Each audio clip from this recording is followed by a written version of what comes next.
factor in the heavyweight division?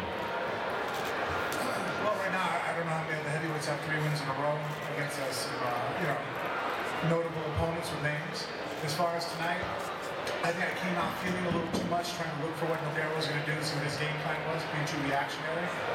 And when he caught me with the right hand, at that point, then it turned into a war, and I just started grinding around and moving, and he tried to do a jiu-jitsu move for jiu-jitsu move with me, and the guys I train with are pretty good, and bringing them down, Robert Drysdale, Mike Whitehead. And when he finally fell back with the guillotine, I was able to end up on top. When I locked up the Kimura, when he did the defense, I'm used to guys trying to roll me through. I've done that move before, with Anthony Hardman, same fight. And the only difference was is when I locked up Nogueira, I had a strong inclination that he was not going to tap. So I took a deep breath, and you guys saw what happened. What do you think you did? Dislocated the elbow, or maybe a fracture in the lower humerus. It's funny, today's me and my wife's 8th anniversary, right? That's why a little tattoo on the arm thing was a present to her. And she gets mad at me for finishing fights. The last 2 fights she's very unhappy with because, she likes kickboxing, but she's not a fan of it as I am. She's all, can't you just go back to like how the old way was? And I think that was pretty reminiscent of the old ways, Tim Sylvia and stuff. That's not the first time that I've caused a fracture in the octagon and in practice.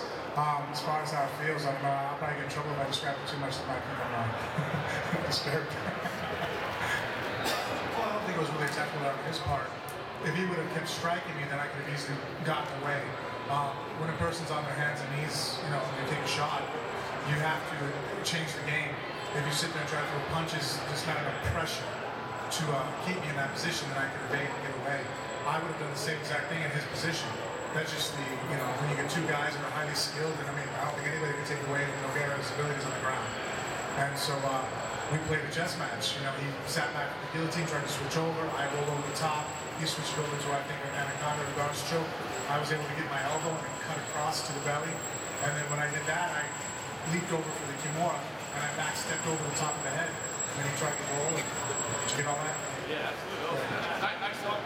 Wait, were you clear thinking the entire time, or were you fighting on instinct at any point during that process? The shot that came didn't really affect me as far as cognitively. I saw it just wobbled me. I really kind of thought that Nogueira is not used to fighting at a high pace. He's very much he builds and builds.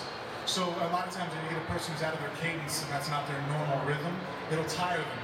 And so when he first came out and I seen how aggressive he was, I felt that was emotion, and emotions can drain you. I was like, all right, I'll sit here and relax and bide my time. And I didn't feel that there's any way he could submit me or knock me out, so that I'll just wait, and then I'll steal the round at the end and then come on. And then when he's fatigued, then he'll be shooting fish in the barrel for the 2nd and 3rd round, and I'll be able to finish him off. But obviously, 4-ounce gloves, shot on the temple. What happened, and I stumbled back and wobbled. That's why I was still able to take a shot on him when he came in. I closed the distance. If I had kept on backing up, I'd have probably eaten 2 or 3 more shots. I don't know what would have happened then. But I was able to get it on a leg, and and that's what I think kept him from punching me more.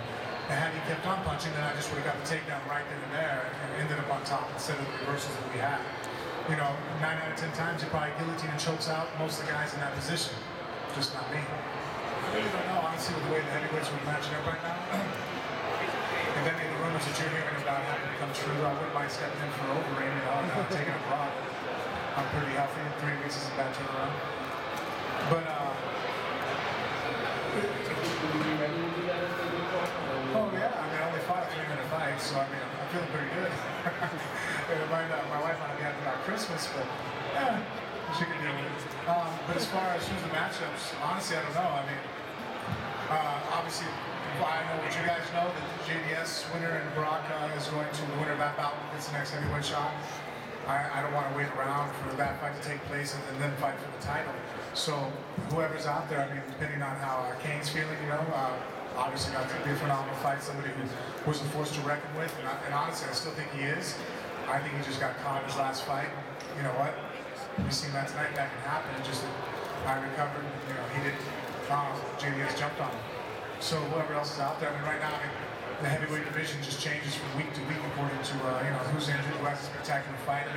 If Brock goes out there and lays on over 8 for 3 rounds, maybe I have the title shot if he doesn't. I don't know.